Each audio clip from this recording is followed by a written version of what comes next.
With the merger of American and U.S. Airways, the flight to Washington, D.C. from SRQ may be in jeopardy, and today Congressman Vern Buchanan got in the fight. U.S. Congressman Vern Buchanan is a regular passenger on the U.S. Airways flight to Washington, D.C. at Sarasota-Bradenton International Airport.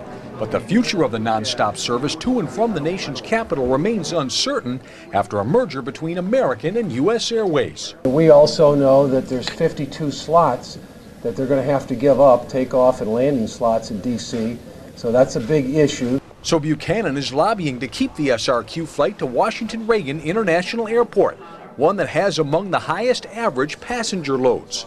I have written personally to the chairman of American Airlines and U.S. Air, the Transportation Committee, as well as the regulators in Washington. SRQ passengers are hoping the latest merger will not mean less flights. I typically fly through this airport into either D.C. or through Charlotte, so taking away that would be removing an option for me, so it makes less flights available.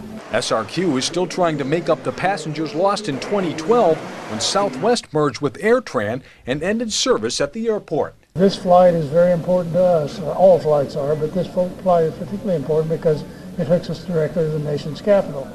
We really appreciate his efforts on our behalf and hope he's wildly successful.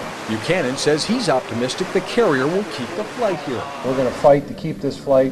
It's critically important to this community. And airport CEO Rick Piccolo is out of town right now, but when he gets back, he's expected to meet with officials at U.S. Airways fighting to keep this flight. Reporting at SRQ, Grant Boxleitner, SNN Local News.